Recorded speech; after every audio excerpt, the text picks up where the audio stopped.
Golden State Media Concepts Sci-Fi Podcast. Together we dive into the world of sci-fi and science fiction. From episodes of Star Trek, Star Wars, to The Walking Dead, Resident Evil, all the hot new science fiction movies from the back doors of Marvel or DC. The Golden State Media Concepts Sci-Fi Podcast. You'll never look at science fiction the same way again.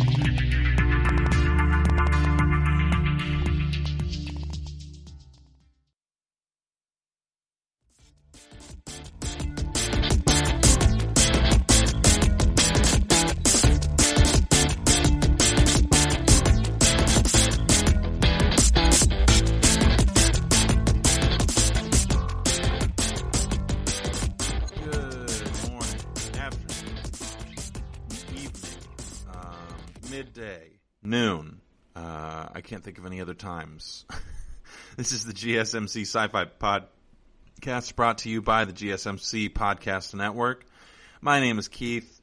I am your host for today. And it is Sunday, which means we're talking about Hyperion. And also means that I'm saying that line that I've said every week for the last, I don't even want to look. At this point, I am just deep into a love affair with Hyperion and the whole series, and I can't stop, won't stop. And it's been quite a ride, as I would phrase it, with lots of twists and turns. I've gotten a couple of friends to read these books as well, along with me, and they have, I don't know if I would say they've been as impressed as I have been with the series, but they've been pretty dang close to as impressed, and that's good enough for me, because this series has just been really stinking good. Dan Simmons has been an excellent writer the whole time.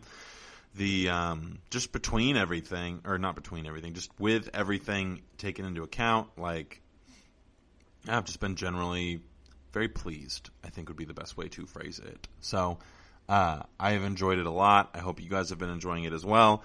And this week, we're going to be talking about chapters, let me think. I think we did 8, 9, and 10 this week. Last week we did 1 through 7, just because they were a lot shorter. I've said this a few times. The first book, those chapters were incredibly long, and there was only 9 of them, I want to say. And so, because of the stylistic choice that Simmons was making when he was writing the novel, and so the next few books, or the next couple of books, we did this with, we did about 5 chapters per week with The Fall of Hyperion. But we, that last book we did about 5 chapters per week. This book will do probably 2 or 3 hours of audiobook a week is my plan. Just because it's just so much information to try to remember otherwise. We do have some reoccurring characters, and also found out this week about another reoccurring character, which is pretty great, because I was wondering where that character was. And we also found out some new information about other things, so we're just going to get right into it. When we left off last week, we were talking about Endymion, who, again, the namesake is definitely, the more that I read this book, the namesake of the town that Endymion is from, and the name of the main character, who is our narrator for about half of the book, I would say. I mean, so far it's been actually more like 3/4. We only have a quarter from this other guy. But he's our main character and our narrator. He is, in fact, a shepherd. We haven't been able to figure out if he is so beautiful that the tightness of the moon would want to lock him in ice. Though I will say I would not be surprised to see him end up in some sort of stasis. And I guess at the very beginning of the book he is kind of put into that weird stasis by recurring character Martin Silenus, who finally was able to find out like an exact number about how old he is. About 800. If I was a betting man, I would absolutely say that I should look up some Methuselah stories and see how much of like Methuselah that Silenus is emulating, just because there's so much, just it feels like a lot of like Jewish kind of like, I don't know, cultural references or Judaism references. I don't know exactly how to phrase it, because the religion of Judaism and the culture of Jewish people are very difficult to like separate out. They're pretty much inseparable. It's like part of the cultural heritage is like the oral and written tradition of all of their holy books. And so I don't want to like misquote by any means, but it's just been very evident to me that there is a lot of this like similar type of like Jobian type. Wow, lots of type. Jobian kind of things going on where it's all these people who have all this stuff and then it gets taken away from them, and then what are they going to do after that? And then like how is their faith to themselves, their faith to their gods, their faith to society, how is all of that challenged by the fact that everything that they know and love has been, wrenched away from them? So definitely have been enjoying the journey of like learning about, or of like seeing that happen to like multiple different characters from multiple walks of life. So when we last left off, we had met, is it Ambetic or Arbetic? Abetic. And Abetic is an android. He was the one who guided the ship across the Sea of Grass in the very first book. He is a character in this novel. And so we've got Abetic and Martin Silenus as recurring characters, and Endymion as the new character. Silenus has, essentially he faked the death of Endymion in order to get him to complete a mission for him, which is to save the child of Bronlamia, who we know to be dead. The child is the one that she conceived while she was in a relationship with Johnny Keats, who was the first iteration of the Keats persona. The second iteration was M. Severin. M. Severin is the one who was implanted in the ship. And what we've kind of found out, which I think is really interesting, is that Martin Silenus wrote what's called the Cantos, and it is another, like, really well-known bestseller, like everybody's read it type of book that Silenus was able to write. It's so much so that it has kind of spawned its like own culture / religion, specifically for the people of Hyperion. There's clans who live on Hyperion who kind of have like based their whole lives off of the idea of what's in these cantos. And then there are people who have like established spiritual type of or religious types of belief based off of the content of those cantos as well.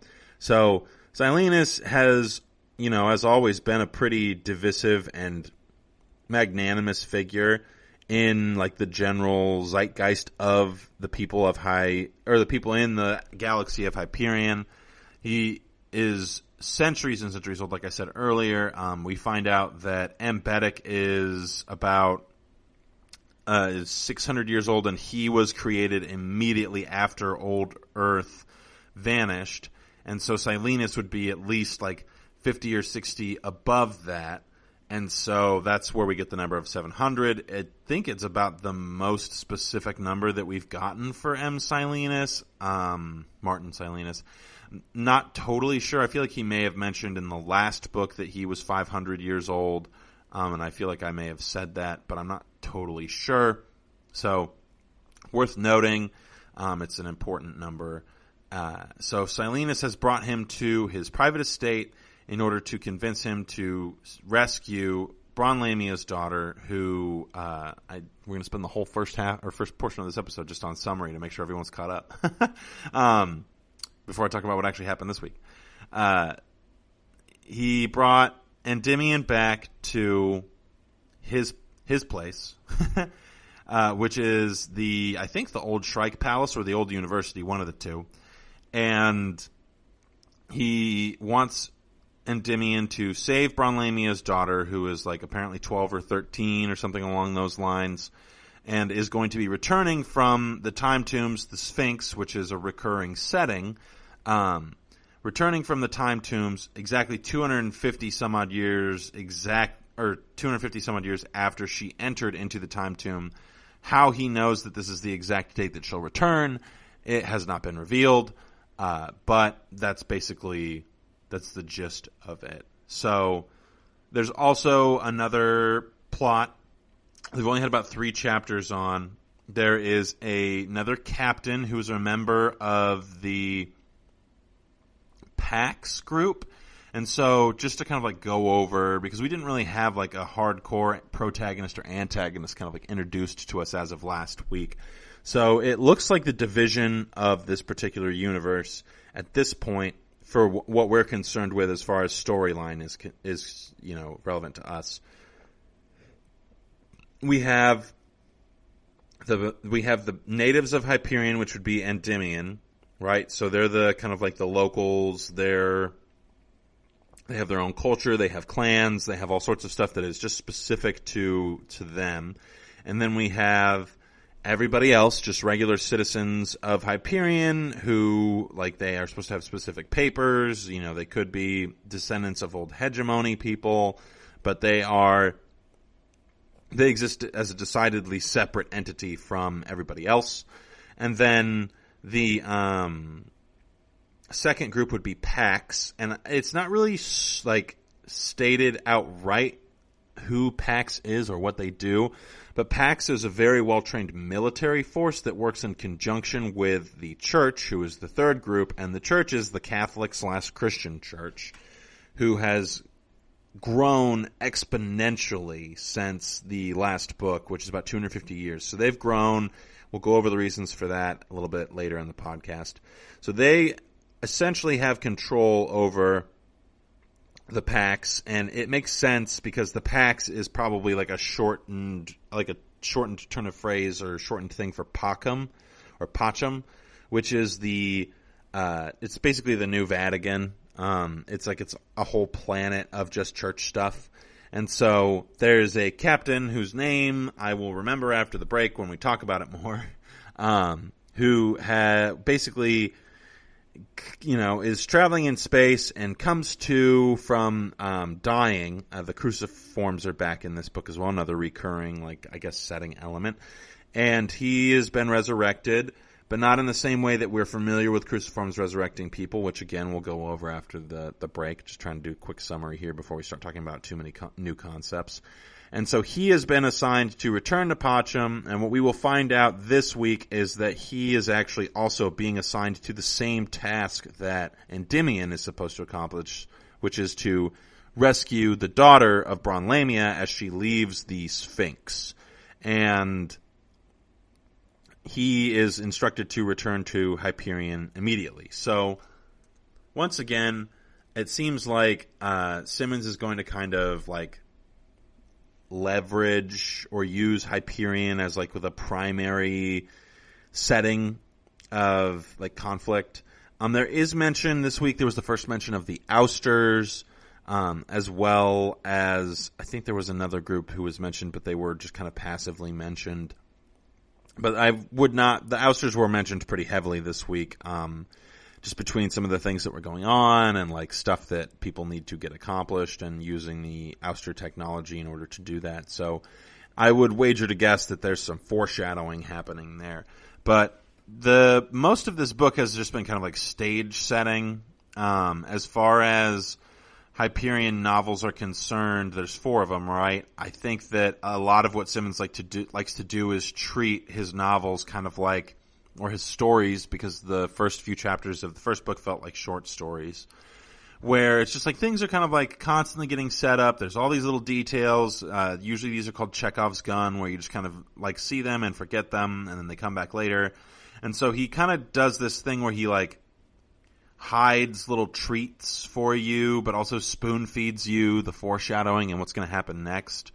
And so if I'm a betting man, which I've already used that phrase today, I think the Ousters are going to play a pretty heavy role in all of this as well. But that was kind of indicated to us by the way that they interacted with the consul in the last book. So we're going to take a quick break, and then we will get into the new stuff that happened this week, specific character things, my interpretation of it, and what I think's happening next. Same as most Sundays, but with new stuff because we're reading things. So we'll be right back.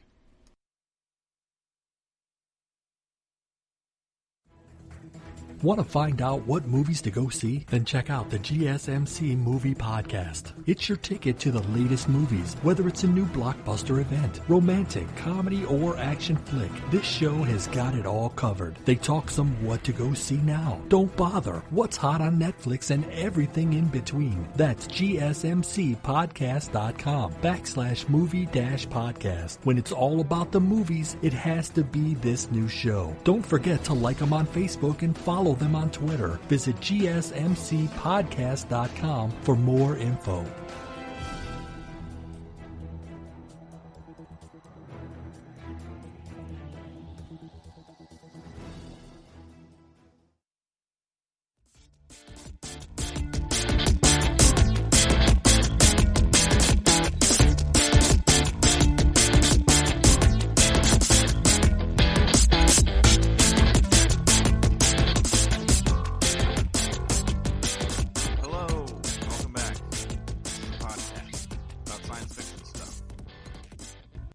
Hosted by me, and this week we're talking about things. Right before the break, we were talking about Hyperion, the particular novel that we're on, Endymion, and just kind of like a basic summary of everything that's happened so far. I know it's only the second episode of the book, but this is the very beginning, and like I mentioned at the end of the break, something that Dan Simmons seems to like to do is a bunch of stuff up front, a bunch of plot points, lots of setting, and all these other things to really kind of like set the scene, set the tone, and then just like drop bomb after bomb on you after you've become like rapidly invested into all of this plot and these characters and things like that. So, standard author stuff, really, which is just so much fun. In general, actually, it really is legitimately a lot of fun. Like I said, very much so have enjoyed this book so far, and I'm really looking forward to continuing to talk about it. So, as I mentioned before, where we were at last time, so Endymion has not officially made a decision about whether or not he is going to accept Martin Silenus's request about rescuing Ania, I think is the little girl's name, but we'll just refer to her as Braun Lamia's daughter for now because apparently she changes her name frequently. And as you all know, I am terrible with names. So Endymion has not decided if he's going to accept this mission or not.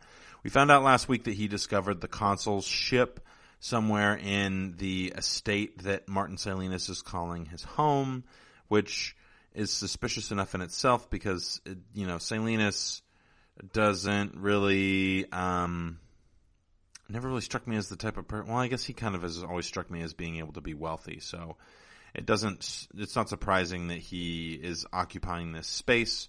So we open up in this next chapter where, Endymion is getting ready for dinner with Silenus. Silenus has requested him to wear like specific clothing and things like that, which is really funny because this is kind of almost like the beginning of some weird Victorian novel where the host is expecting their kidnappee to dress up for dinner with just them because that is who has dinner. It's literally just Silenus and Endymion. And yet Silenus is kind of like demanding these things of him. And so, of course Silenus is. Silenus is generally a demanding person. So while he's getting ready, Endymion is able to talk with Abetic. And we kind of start to get a little bit of like inklings of what does the conversation look like between like an android and a human being? What is the place that androids hold as far as like how they're viewed in society?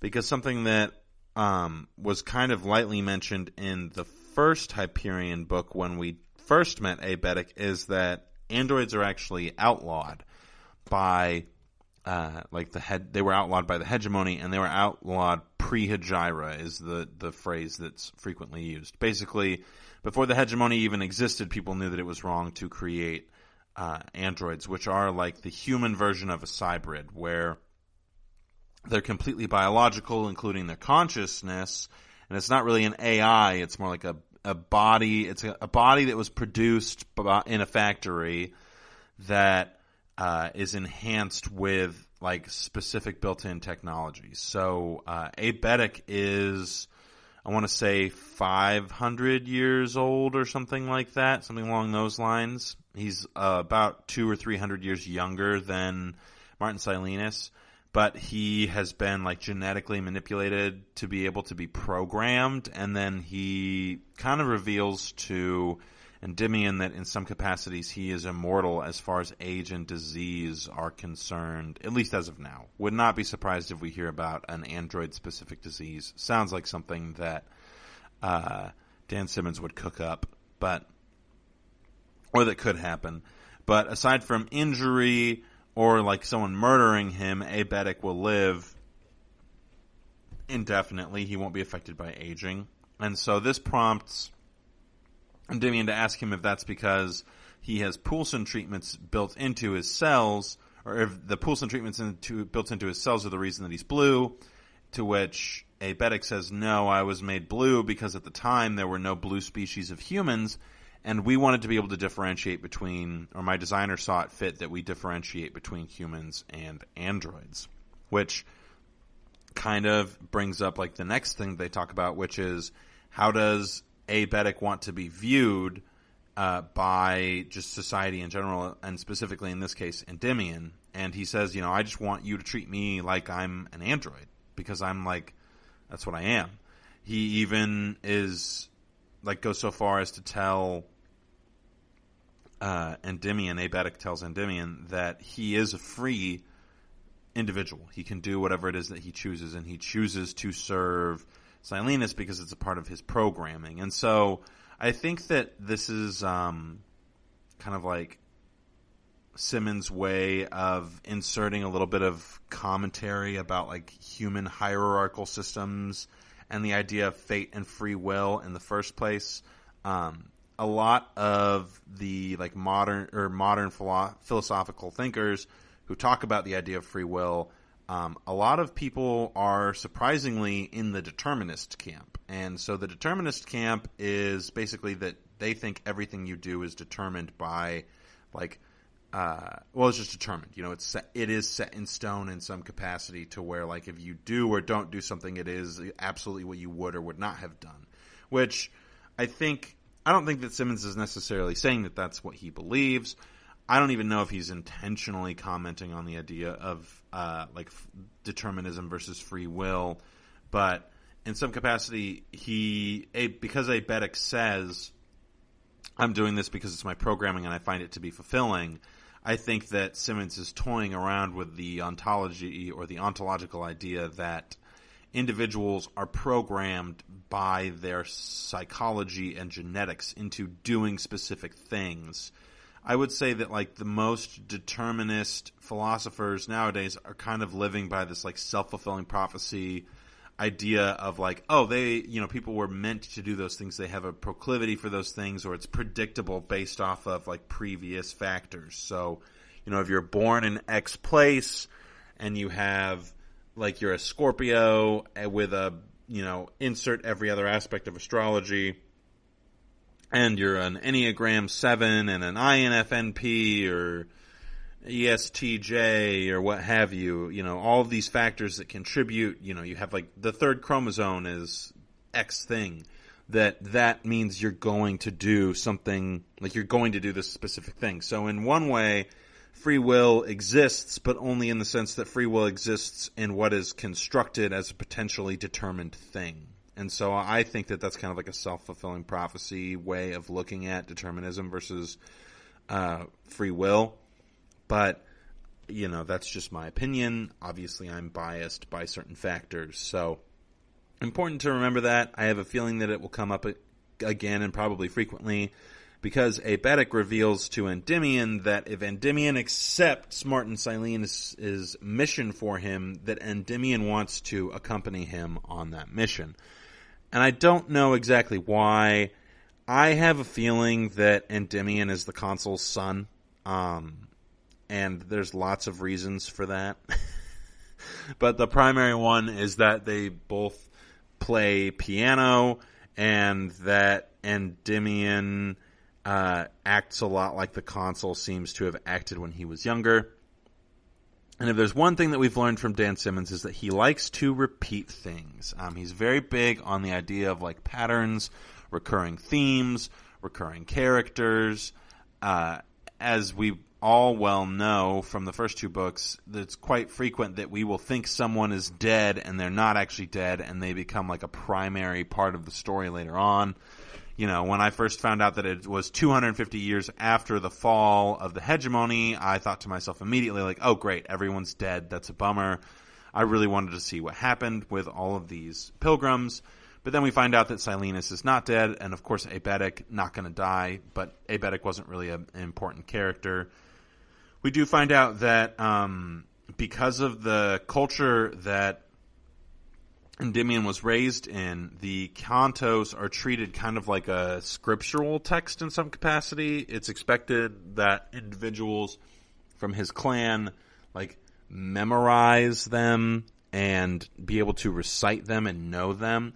I think that it's interesting that Simmons includes this because it almost makes it seem like the first two Hyperion novels are like the cantos written by Martin Silenus, and so we're kind of like in this weird space of having read the writing of another writer within the story, so it's kind of like a little bit Inception-y, which is cool. Not necessarily a huge fan of that particular storytelling mechanic very frequently, but Dan Simmons at this point can almost do no wrong, though I will say if he makes a point to mention that Martin Silenus looks like a satyr one more time, I think that I might have to pull some hair out, just because that seems to be his like go-to image for Silenus. Though I will say, when Simmons was describing the way that Silenus looked as a 700-year-old man who was fresh out of a fugue state, which is an artificial sleep that people can be put under in order to prevent them from aging, which is how Silenus has been able to survive so long. In fact, it's his primary method at this point. It's his primary method of extending his life. I forgot where I was going with that. When Silenus comes out of that particular fugue state, the way that he's described is incredible. Dan Simmons is just like paints one of the most beautiful and haunting pictures of the way that a person might look at 700 years old. He describes Silenus's mouth as like a toothless turtle beak, and it was just like, whoa, that is an image that I didn't want to see, but also, holy cow, now I can see exactly what it is that Silenus looks like. So we find out that Abetic wants to go along with Endymion, and so Endymion goes to dinner, and tons of symbolism in all of the dinner. It's very old, very classy. There's like foie gras and chicken sagittari and all this like fancy food. And Silenus and Endymion kind of just have like a conversation about like questions that Endymion has about the potential of taking the gig, quote unquote, as well as questions about Silenus. He tries to ask Silenus how old he is. Silenus won't answer. He tries to ask questions about other things, but Silenus gives all these cryptic, kind of like riddle-ish answers where he almost seems kind of like a sphinx in a weird way, which probably intentional because the time tomb that Endymion is going to be traveling to is the Sphinx. So Silenus gives all these answers. Endymion is kind of like figuring things out. Also, Silenus wouldn't tell Endymion how old he was, just in case I forgot to mention that. And one of the best symbols that I thought was a little ironic is that Silenus serves Endymion duck. And if we remember correctly, Endymion was a duck hunting guide, and that's how his dog got its head chopped off by a laser rifle.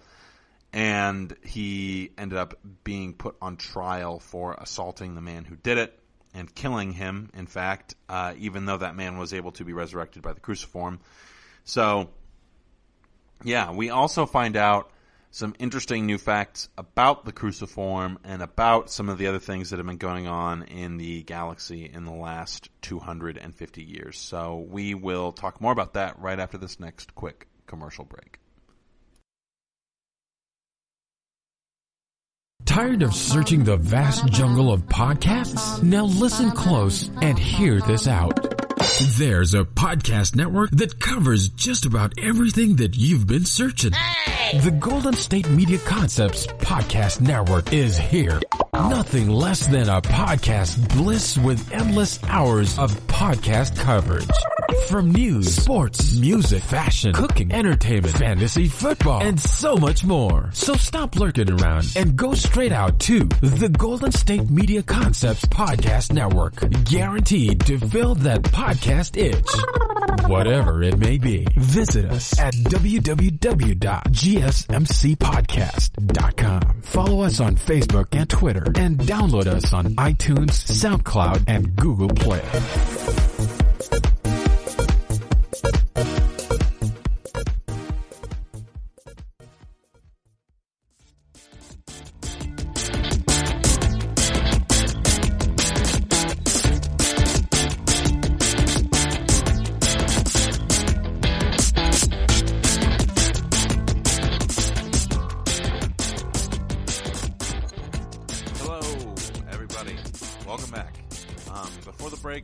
Talking about the proposal that Silenus had for Endymion, whether or not Endymion was going to take it, whether or not it is that Simmons believes in the idea of free will. So, lots of things. So, last week I had kind of lightly mentioned that there was an individual who was potentially plot relevant. His name is Federico de Soya. So we're going to call him Soya from now on. He is the gentleman who was revived from revived. He was basically killed and then transported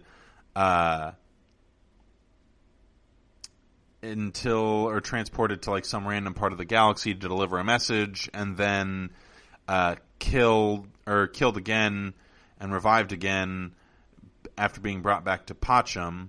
And then he's the one who's kind of like are into knowing what's going on Pacham and getting some backstory as to what actually happened to some of our other characters that we know and love from Hyperion. So, this entire time that we've been reading this book, or I've been reading this book rather, I've been wondering what happened to DeRay and where is Lenar Hoyt? Because Hoyt is absolutely going to have been revived when DeRay died, because Hoyt was the one whose cruciform DeRay was holding. And so I was wondering what would happen to Lenar Hoyt and whether or not he would become a part of this story. And because the Pope was named Julius something or another. I can't remember the last name that he gave himself, but they call him Pope Julius. Well, we find out that is Lenar Hoyt. So the cruciform, apparently, if we're going through just the history of the church, so basically the church has replaced the hegemony in some regard, because the Pax is their military force and the church is the governing body. And so the hegemony has been quasi-replaced by a theocracy, which is crazy to think about. Again, it's just another example of the fact that once humanity stopped having access to Farcasters and a couple other things, they just reverted back into this like weird futuristic serfdom type thing going on, which is odd in its own right, but whatever. And so we find out that Lenar Hoyt is indeed alive, and that DeRay is the name I don't know. Anyway, DeRay, who was made Pope, like we know, he was made Pope at the end of Fall of Hyperion. DeRay is considered the Church's first anti-Pope because he he says things that the church becomes directly in conflict with immediately after his death, which was quote unquote by accident, which doesn't make any sense to me. Obviously, it was not by accident. So we will be finding out how he died. But when Hoyt becomes I should explain why he's the anti. He is considered to be the anti-pope because he kind of teaches that God is a creature that has evolved, or an entity that has evolved to be the thing that it is. And so he says that humans can also do the same thing, which in some regards is exactly what it was that the Technocore was saying about what they could do to the thing that created them, which was humans. So Hoyt was proposing that we could become equivalent with God through evolution, and that would take time and death and suffering. And then somebody figures out that he has a cruciform which has Lennar Hoyt on it, and so they're like, hey, maybe Hoyt will be a little bit more accepting of this idea of the cruciform, and maybe he will help us to actually spread our religion a little bit more, because it didn't seem like DeRay was doing it well enough. And so they revive Hoyt, or they kill DeRay, or DeRay dies in an accident, quote unquote, and Lennar Hoyt is the one who's revived, and I think because he was in the same body as DeRay, he's the one who's made Pope. Not totally sure exactly, but in the time period between the fall of the hegemony, DeRay dying, Hoyt being resurrected, and Hoyt being the Pope, I think Hoyt has died and been resurrected several times. But the church has perfected, quote unquote, resurrection. So it's no longer the case that after a couple of resurrections you start to lose brain function and your sexual organs. The church has been able to make it so that the resurrections are pretty much flawless, and actually, in fact, De Soya mentions specifically that there is this thing called like a post-resurrection high, where individuals will feel closer to God than they ever have before because they've died and come back. And so it's funny, he actually mentions that suicide is the most cardinal sin in the church because of the fact that people get hooked on it. So people will get hooked on dying and coming back via this new perfected form of resurrection, which I find to be really interesting, because the church at the same time would also say there's something like holy and special about the resurrection via cruciform, which was considered to be a parasite by DeRay and by Hoyt in some capacity, though he never says it outright. Which I do also find it interesting. You know, it kind of is mentioned at the beginning that the cruciform causes a bunch of pain to people the further away they get from like the source of the cruciforms, but there's no mention of that in any regard towards the end of Fall of Hyperion, or in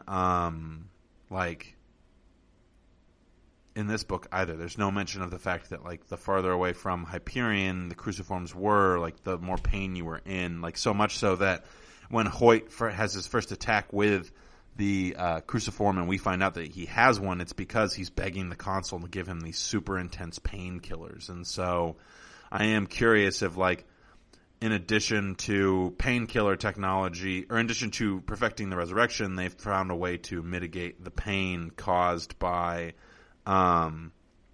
like being distant from the source of the cruciforms, which is like this specific plateau on Hyperion where the Pecora live or lived. They're not mentioned either. It is said that that Hoyt goes back to that particular place and like nukes the entire plateau, and supposedly kills the Pecora. There's really no mention of it again, or of the Pecora again, which is definitely odd. There are a few plot holes in these books. They're not substantial enough to like really notice unless you start unless you start really digging into them. But I'm sure that there's explanations, and that people have all sorts of fan theories of their own. If I had to guess, the Pecora didn't die when the plateau was nuked, but because there wasn't anything there for them to eat any longer, or any like just any kind of life on the plateau anymore, aside from the cruciforms that ultimately the, what was it, the 60 or the 5-score-and-6 or 4-score-and-6 or something like that. The 4-score-and-6. I would guess that they just moved elsewhere and we don't hear from them again because they aren't super important. Though I wouldn't be surprised if we see them in this particular novel. I don't know exactly what's going to happen with this novel because it seems like a lot of it's very Hyperion-centered and a lot of it is about like the native planet of Hyperion, but there's also mention of interstellar travel and the consul's ship is able to travel interstellarly, I guess. So I'd be surprised if it doesn't move off of the planet. But regardless, back to Father DeSoya and all of that. So Lennar Hoyt convinces people that cruciforms are the sign of being truly saved, and they find a way to perfect the resurrection process so that you don't lose your sexual organs and so that you don't lose brain capacity. And so that is the biggest way in which the church grows, because they essentially are offering immortality, and the only cost is servitude to the ideas of the church. So we see that the gentleman who is killed at the hands of Endymion at the very beginning of the novel actually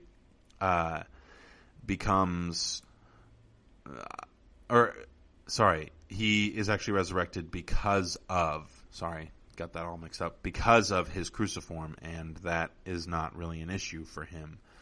People are generally pretty used to being resurrected via cruciform. So we find out a lot of interesting things that Hoyt has put in place as far as like the church is concerned. So one, he has banned the cantos, which is so weird because he is in them.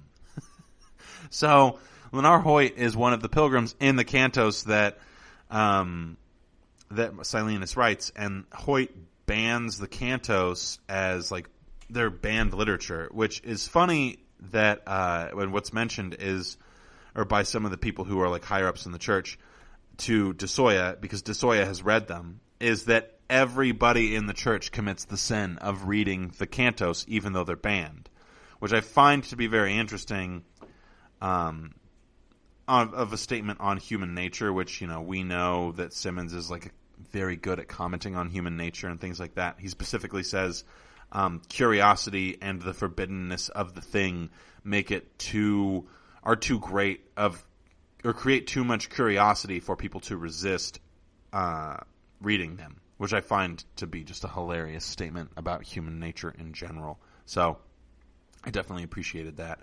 And another interesting thing that he's put in place is the fact that the cruciforms are required in order to be considered saved. And then there's this specific idea behind the ritual of revival by cruciform that is mentioned by DeSoya, because when DeSoya is sent to Hyperion, DeSoya is the guy who's being assigned to also rescue Aeneas. Rescue, quote unquote. We'll get more into that after I finish talking about this.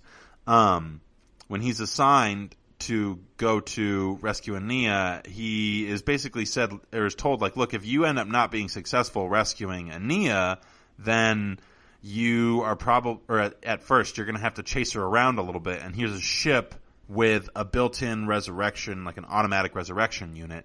And DeSoya is very put off by this, because to him, resurrection is a very ritualistic thing, and there are specific things that need to occur during resurrection that ought to be performed by human hands in order for it to be considered good and holy. And I think that that's interesting because we know that the AI Technocore is the one who created the cruciforms, and I don't think that that is necessarily something that Father Hoyt, or Hoyt in general, we'll just call him Hoyt from now on, the Pope, the current Pope, something that Hoyt is specifically trying to spread misinformation about. It doesn't seem like he really cares where the cruciforms come from, because those cruciforms are what have caused the church to have a bunch of popularity, because who doesn't want to be immortal without any strings attached? Because basically you just have to say, I believe in Santa Claus, and then you get to be immortal, and that's kind of like what Simmons is saying in some capacities. Though it all seems very backward from like the Christianity or Catholic understanding that we might have of things today. But yeah, that's just, there's still plenty to talk about, which is why I'm glad that we're getting to our last commercial break now, because right after it, we're going to talk about a bunch of things. So we will be right back.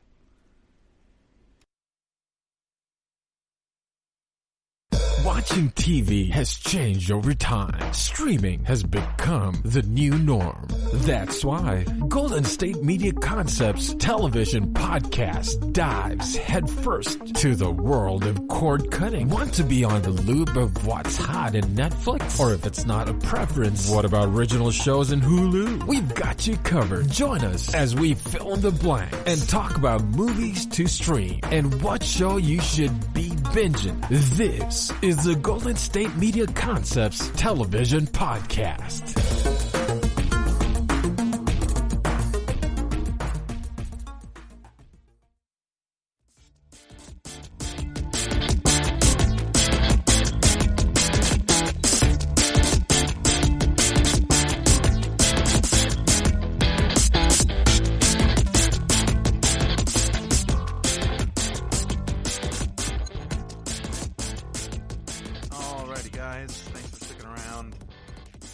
That's the end of the show. Commercial break and then outro. No, I'm just kidding. I don't know if that was actually funny. Sometimes I say things and then I'm like, should I go back and edit and cut that? And then I'm like, no, I don't. It's just, it's kind of a bummer that it is so difficult to know if you guys are laughing at my jokes or not. I wish I had some sort of like telepathic insight. You know, if you are someone who knows me and you're following this podcast and I don't know that you're following it, you know, send me a message letting me know if my jokes are crap and if you're going to stop listening to the podcast, or if they're amazing and you think that I'm the funniest person alive and you just haven't told me yet. It would probably make my week. So, yeah, right before the break, we were talking about the idea of resurrection and the fact that the church had perfected resurrection. Father DeSoya is one of our characters who has been introduced to us. He was randomly given the assignment, well, randomly according to our knowledge, the assignment to go and retrieve Ania, who is prophesied to be the one who teaches. And the reason that he is being told to retrieve her is because apparently she, by the church's standards, is an abomination. She is the product of intercourse between an individual who is of the of AI descendants, and we are not fans of the technocore. And because John Keats, the original Johnny that reproduced with Bronlamia or procreated with Bronlamia, because his mind inhabited the technocore rather than like the datasphere, it inhabited the datasphere rather than like the real world. Apparently to the church that is a travesty, and so the fact that Bronlamia even reproduced with this thing is bad enough, let alone the fact that she bore the child to term. And so, yeah, they want her back because it's prophesied that she will be the one that will come and basically convince people to stop being Christian. And because the church has such a substantial hold, like politically and economically, military-wise, social influence-wise, because the church has such a substantial hold on the galaxy, that would just be bad by their standards, I guess. I think that ultimately these next couple books, depending on how it is that Simmons decides to handle his discussion of religion and the church, may either endear me to or kind of alienate me from him. It's kind of really like a simple, simple, like basic type of interpretation to be like, oh yeah, the church is evil, and it's just manipulating people to rule the galaxy. And like, for him to go from having this like interesting spiritual commentary in the previous books where we're kind of like, oh, like God is real, and okay, so now how are we going to operate now that we can confirm God is real in some capacity, and what are we going to do with that information? And for him to just kind of turn around and be like, okay, well, all that's gone, and now the church is just this evil group of individuals, and here's this commentary that I'm making on religion. I just feel like it would kind of cheapen that for me, I guess would be the right way to phrase that. Because to me, it's just been such an interesting and fulfilling journey to get to know, like, Simmons, that was a lot of weird noises, to get to know Simmons' hypotheses, his conjectures, that's a better way to put it, his conjectures about how people who had been enlightened with the knowledge of knowing that their God was 100% real, it was interesting to see how those people would operate. And for us to go from that to, oh yeah, they now the church is just this big evil entity because Hoyt is the one in charge of it, and he just doesn't want to lose his stranglehold on influence over over the universe, and there's like no bigger thing going on. Like, that would be just disappointing for me, if I'm being honest. I very much would prefer just a different take, if you will, on the whole thing. I'm not a big fan of this kind of like, oh, church bad, religion bad, God good. Like, it seems very simplistic. And so if that is the way that Simmons ends up going, ultimately, like, you know, that's his own prerogative. I don't necessarily know if I will be as in love with the book as I was previously. So I'm crossing my fingers that he doesn't take this really simplistic look at religion and just say like, oh, look what the church is doing. Even in the future, 1,000 years from now, they still only care about influencing people for their own personal gain or for some unknown reason because like they get off on it, ? I don't know. But if that were the case, that Simmons were to decide to go there, I feel like it would kind of get handled in the same way that the death bomb idea was handled, which was like, why don't they just drop the death bomb if they have it? Why do they have to make humanity kill themselves? Like, it just didn't make any sense to me. If the Technocore had the death bomb and the cruciforms and everything in place ready to enslave the human race and evolve past them, then why wouldn't they just do it? Rather than being like doing this convoluted plan to make the humans do it. So, you know, that was never really addressed, but it is all, if he does that with the church where it's like, oh, the church has this ability to manipulate people and rule over the galaxy for no reason other than to get off on it, like, then that just seems, again, kind of like empty in the same way that like unexplained plot hole is kind of empty. So hopefully he doesn't do that. But all that to say, our character that we're following, who kind of gives us all the background on like the church and like what they're doing and how Pax is involved with the church. His name is DeSoya. We've mentioned him. He actually ends up accidentally meeting Hoyt when he is assigned the mission to save Ania. And what's interesting is that so far we're kind of getting a crew together, a cast, if you will, together of pilgrims again.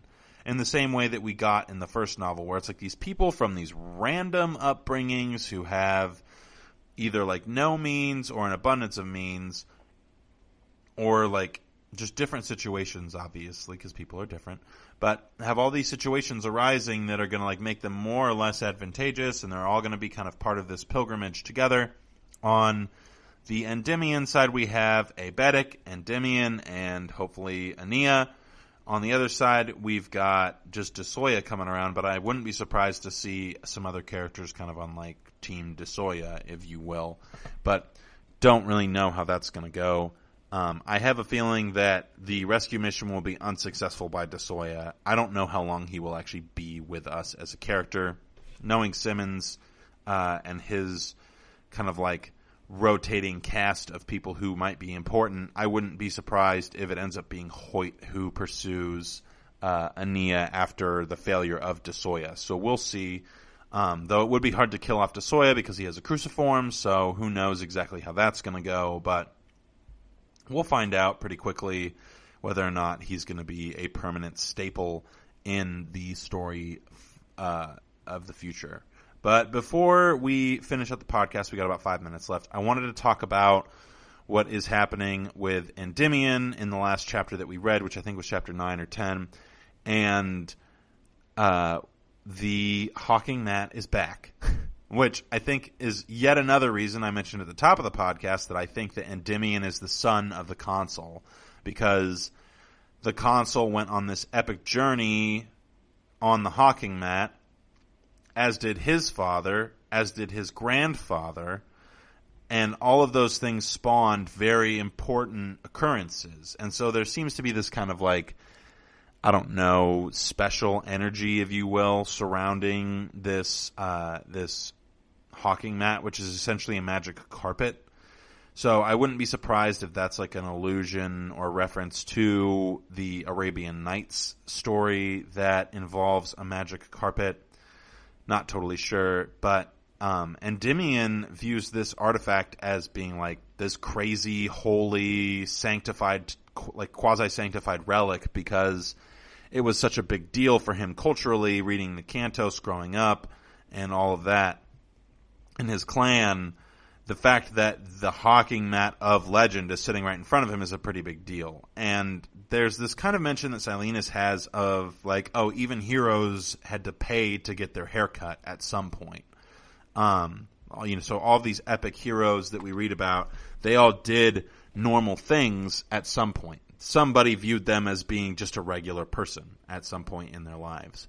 And so, except for maybe Aeneas, which, that might not necessarily be true. I'm sure there were instances where she was treated normally, but the main point is that we kind of forget often that like heroes have their own sense of like nostalgia, their own sense of being in the story that we kind of omit because we see them as doing certain tasks or completing certain things or being certain types of people just because they're the hero of the story. And so I think that it's really interesting that Simmons is kind of like uses that point, and then as you're reading further along, you're like, oh, this is where like we're going to run into this kind of like weird, seemingly mundane or really important thing to the hero that we would have otherwise maybe not noticed because we were busy treating the hero as if he wasn't human. And so I think the fact that Endymion is having his humanity affirmed to us is just kind of interesting.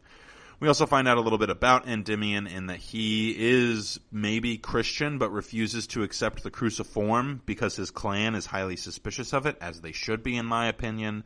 I have a really bad feeling about the fact that the cruciform is so widely distributed in the galaxy currently. I do not think that the Technocore is completely dead, and I'm definitely nervous about what is to come, especially when you add in the ousters. So, also I'm curious because I'm pretty sure that the ousters would have been very easily able to occupy Hyperion with the Shrike gone thanks to Cassad, which it is confirmed that Cassad killed the Shrike, which doesn't make sense to me because it doesn't seem like he would be able to do so, but he does so there we go. Without the Shrike gone and the Hegemony gone, it seems like the ousters would have been able to take Hyperion because they were about to take it at the end of the fall of Hyperion, but I have no idea. That might just be a plot hole that never gets addressed, or Simmons might address it at some point. I would definitely prefer that he did, because I would like to know how it is that the ousters, who had their entire invasion force ready to go and almost were making landfall and were winning, and then the Hegemony pulled all of their ships to go defend other systems, and then ultimately just ended up destroying all the Farcasters, which stopped the attacks on other systems. I want to know how it is that the ousters are not still the primary force occupying Hyperion. The Pax leaders would have had to have sent all their forces to Hyperion in order to, like, get it back, because it was very clearly a valuable resource to the ousters. So, but all that to say, Endymion does end up taking the charge presented to him by Silenus, and he is told, you're going to use the ship to go get her from the Sphinx, and then he tells Silenus, there's no way I'll get that ship within 100 miles of the Sphinx, because there's way too many Pax soldiers, and they're these special force guys called Swiss Guard, and they are the best of the best. There's 5 of them could take out an entire platoon, I don't know, an entire fleet of ships, just like the one that he's flying. The ship that he would be flying has no defensive or offensive capabilities. And then he's presented with the Hawking Mat, which is supposedly enhanced in some regard by the ousters. It's been enhanced so it goes faster and holds a charge longer, substantially faster. So, yeah, in that moment, we also find out that everybody thinks Martin Silenus is dead. So that is a development that I'm sure will be pertinent later on. Though I do want to know how he's able to like afford all this stuff while people still think he's dead. Yeah, unless he's got like the androids farming for him in addition to everything else that they do, which wouldn't make any sense. So yeah, that's about all we've got for you this week. Lots of stuff that we talked about. Next week we'll be going, or next Sunday we'll be going over more stuff. Wednesday, not totally sure what we're going to talk about just yet, but I'm sure that I will find something fun and entertaining and maybe sad and depressing. You guys know me. I like to pick things that are just kind of melancholy. So I will be talking about that. This book again next Sunday, so tune back in if you liked it. Also, if you liked it, give us a like and a follow.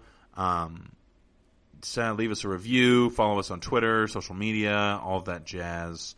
We are everywhere. Make sure you leave a comment if you have any questions as well. So thanks for tuning in, everybody. Hope everyone is staying safe out there.